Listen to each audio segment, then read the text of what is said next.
இல்லை முதல்ல வந்து இது திடீர்னு இந்த மது விலக்கு மாநாடு அல்லது மது தொடர்பாக நாங்கள் முன்னெடுக்கலை. ஐயா சசி பெருமாள் அவர்கள் இறந்தபோது அவர் வந்து உண்ணாவிரதம் இருந்து இறந்தபோது தமிழ்நாடு முழுக்க விடுதலை சிறுத்தைகள் வந்து இந்த மது ஒழிப்பு தொடர்பாக பரப்புரை செஞ்சோம். பூரண அதாவது விடுதலை சிறுத்தைகளுடைய இலக்கு பூரண மது விலக்கு அப்படிங்கிறத மையப்படுத்தி தான் தமிழ்நாடு முழுக்க நாங்கள் வந்து பிரச்சாரம் பண்ணோம். அதனால் இப்போ வந்து ஏதோ இப்போ புதுசாக நாங்கள் அதை வந்து தொடங்கலை. நீண்ட காலமாக இதுக்குன்னே ஏற்கனவே இது குறித்து வந்து பரப்புரை செஞ்சுருக்கிறோம். இது குறித்து ஏற்கனவே மாநாடுகள் நடத்தியிருக்கிறோம். இப்போ இது வந்து கள்ளக்குறிச்சியில் வந்து ஒரு 68 பேர் இறந்த பிறகு அங்கே எங்களுடைய தலைவர் எழுச்சி தமிழர் அவர்கள் அங்கே நேரடியாக போய் களத்தில் போய் நின்று பார்க்கும் பொழுது அவங்க சொன்ன கோரிக்கை அப்படிங்கிறது, மக்கள் சொன்ன கோரிக்கை அப்படிங்கிறது வந்து எங்களுக்கு வந்து டாஸ்மாக்கையும் இழுத்து மூடணும், வெறும் கலாச்சாரம் மட்டும் இல்லை டாஸ்மாக்கையும் இழுத்து மூட சொல்லுங்கள், நாங்கள் வந்து குடும்பத்தில் வந்து மிக மோசமான நிலையில் இருக்கிறோம், எங்களுக்கு வந்து வாழ்வாதாரமே போகுது அப்படிங்கிறத எங்கள் தலைவர்கிட்ட வந்து அவங்க வந்து முறையிட்டதன் அடிப்படையில் இதை வந்து நம்ம ஒரு கோரிக்கையாக முன்னெடுக்க வேண்டிய தேவை இருக்குது, இந்த மாநாட்டை வந்து நாம் நடத்த வேண்டிய தேவை இருக்குது அப்படிங்கிற அடிப்படையில் தான் இந்த மாநாடு நடத்துகிறோம். இன்றைய ஊடகவியலாளர் சந்திப்புலேயும் மிக மிக தெளிவாக சொல்லியிருக்கிறாரு. இந்த மாநாட்டுக்கும் தேர்தல் கூட்டணிக்கு எந்த சம்மந்தம் இல்லை அப்படிங்கிறத தெளிவுபடுத்தியிருக்கிறாரு. மது விலக்கு அப்படிங்கிறத மையப்படுத்தி வரக்கூடியவர்கள் எல்லோரும் இதில் வரலாம் அப்படிங்கிறத வந்து சொல்லியிருக்கிறாரு. இது ஒன்று. ரெண்டாவது, காந்தியார், அதுக்கு ஊடகவியலாளர் கேட்ட கேள்விக்கே தலைவரும் பதில் சொல்லிட்டாரு. காந்தியார் கொள்கையில் பல முரண்பாடுகள் எங்களுக்கும் காந்தியாருக்கும் இருக்குது. ஆனால் மதுவிலக்கு தொடர்பாக மது ஒழிக்கப்படணும் அப்படிங்கிறதுல அந்த கொள்கையில் நாங்கள் வந்து உடன்படுறோம். அப்போ அதனால் இந்த இடத்துல வந்து காந்தியாருடைய அந்த நினைவு காந்தி ஜெயந்தி அன்னைக்கு நாங்கள் வந்து அதை சொல்கிறது அப்படிங்கிறது சரியாக பொருத்தமாக இருக்கும் அப்படிங்கிற அடிப்படையில் நம்ம வந்து பண்ணுறோம். ஏன்னா ஏற்கனவே செப்டம்பர் 17 தான் இந்த மாநாடு நடத்துகிறதாக இருந்தோம். ஆகஸ்ட் 17 எங்களுடைய தலைவர் அவருடைய பிறந்தநாளை முன்னிட்டு அன்னைக்கு தொடங்கி 17 வரை பரப்புரை செஞ்சுட்டு அதுக்கப்புறம் வந்து அந்த மாநாடு நடத்துகிறதாக இருந்தோம். இப்போ 17 வந்து நடத்த முடியாத சூழலில் இருக்கிறதுனால இன்னைக்கு வந்து தலைவர் அவர்கள் பரப்புரை பெரிய அளவில் மக்கள் மத்தியில் பரப்புரை செய்து இளைஞர்கள்ட்ட இதனுடைய தீமைகளை விலக்கி செய்யாதீங்கன்னு ஒரு சோஷியல் மூமெண்ட்டாக அதை கொண்டு வந்தால் தானாகவே கன்சம்ஷன் குறையும். அப்படி அதை ஒரு பெருசாக மக்கள் இயக்கங்கள் செய்யாமல் அரசாங்கத்தை பார்த்து கடையை மூடு அப்படின்னு சொல்கிறது நடைமுறையில் சாத்தியமான்ற ஒன்றும். இன்னொரு பாயிண்ட் அதில் என்ன வருதுன்னா, எல்லா கட்சிகளும் பங்கேற்கலாம் அப்படின்னு சொன்னது திருமாவளவன். அதில் அவரே தான் சொல்கிறார், யாரும் கேட்கல அதிமுகவும் பங்கேற்கலாமா, அதிமுகவையும் அழைக்கிறீங்களான்னு கேட்கல, அவரே சொல்கிறார் அதிமுகவும் பங்கேற்கலாம்னு. அதனால் ஒரு விவாதம் வருது.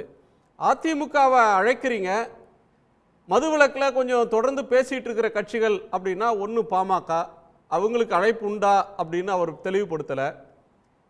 சாராய கடையை மூடணும், கல்லு கடையை திறக்கணுன்றது பிஜேபியோட ஸ்டாண்டு, நீங்கள் அவங்கள அழைக்கிறீங்களா அப்படின்றதுல தெளிவு இருக்குது.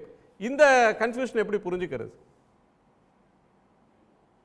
இல்லை அந்த ஊடகவியலாளர் சந்திப்பிலேயே அவர் முழுமையாக கேட்கும் பொழுது, அதாவது பாமக பாஜக 2 கட்சிகளை தவிர, அதாவது 2 சனாதன சக்திகளை தவிர மற்ற ஜனநாயக சக்திகள் இதில் பங்கேற்கலாம்னு சொல்லி சொல்கிறாங்க.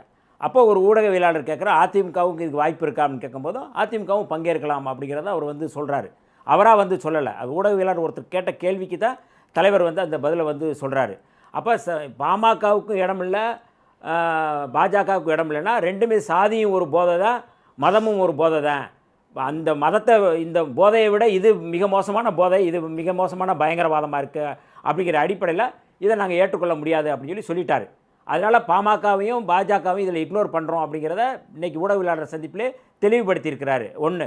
ரெண்டாவது, நம்முடைய மரியாதைக்குரிய அண்ணன் பாண்டியன் அவர்கள் பேசும்பொழுது சொன்னாங்க, இந்த அம்பேத்கரே வந்து மதுவிலக்கு வந்து பைத்தியக்காரத்தனம் சொன்னதாக சொன்னாங்க.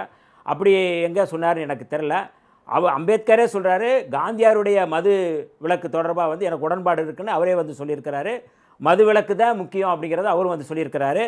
எங்களுடைய இந்த அறிக்கையில் கூட, எங்களுடைய தீர்மானத்தில் கூட இந்த திட்ட கமிஷன் வந்து ஸ்ரீமன் நாராயணன் என்பவர் போட்ட தலைமையில் போட்ட திட்டக்குழு சார்பாக போட்ட திட்ட கமிஷன் சார்பாக போட்ட இந்த மதுவிலக்கு தொடர்பான கமிஷனில் கூட வந்து 1955 செப்டம்பர் 10ஆம் தேதி வெளியிட்ட அந்த அறிக்கையில் ரொம்ப தெளிவுபடுத்தியிருக்கிறாங்க. இதில் வந்து எந்தெந்த இந்திய அளவில் இந்த மதுவிலக்கு தேவை, இந்திய அளவில் மது ஒழிக்க வேண்டிய தேவை இருக்குங்கிறத பரிந்துரை செஞ்சுருக்கிறாங்க.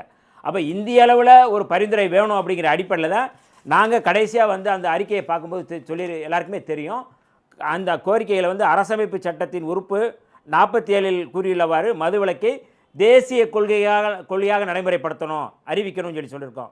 மதுவிலக்கை நடைமுறைப்படுத்த முன்வரும் மாநில அரசுகளுக்கு வருவாய் இழப்பை ஈடு செய்ய சிறப்பு நிதி வழங்க வேண்டும். இப்போ வந்து ஆண்டுக்கு வந்து 45,000 கோடி வந்து இலக்கு வச்சு நடத்துகிறாங்கன்னு சொல்கிறாங்க. இப்போ அரசு நடத்த முடியல அப்படின்னு, அரசு வந்து நடத்துவதற்கு இவ்வளவு பணம் தேவைப்படுது அப்படின்னா ஒன்றிய அரசு தான் இதை வழங்கணும் அப்படிங்கிறத வந்து நம்ம ஏற்கனவே அந்த திட்ட கமிஷனில் வழங்கப்பட்ட அந்த அறிக்கையின் அடிப்படையில், அந்த பரிந்துரையின் அடிப்படையில் நம்ம வந்து சொல்கிறோம். அப்போ இந்திய அளவில் இதற்கான தேவை இருக்குது அப்படிங்கிற அடிப்படையில் நம்ம வந்து சொல்கிறோமே ஒழிய, ஏதோ வந்து அம்பேத்கருக்கு எதிராக வந்து அம்பேத்கர் சொல்லிட்டாரு அதனால் நீங்கள் பண்ணக்கூடாதுங்கிறது இல்லை. அம்பேத்கருடைய கொள்கையை தான் விடுதலை சிறுத்தைகள் சொல்கிறோம். அம்பேத்கர் வந்து மதுவிலக்கு கொள்கையை அவர் நடைமுறைப்படுத்தணும் அப்படின்னு சொன்னவர் அவர். அதனால் இப்போ புதுசாக வந்து ஏதோ மது அவர் குடிக்கணும்னு சொல்லியிருக்கிறாரா? இது புதுசாக இருக்குது. அண்ணன் பாண்டியன் சொல்கிறது நீங்கள் எல்லோரும் குடிச்சிட்டு தெரியுங்க அப்படின்னு சொல்கிறது போல் இருக்குது அவர் சொல்கிறது. அப்போ குடிக்கக்கூடாது அப்படிங்கிற எல்லா தலைவர்களும் சொல்கிறத, குடிக்கக்கூடாது அப்படிங்கிறது தான் எல்லாருடைய கட்சி, எந்த கட்சியினுடைய நிலைப்பாடாக இருக்க முடியும்.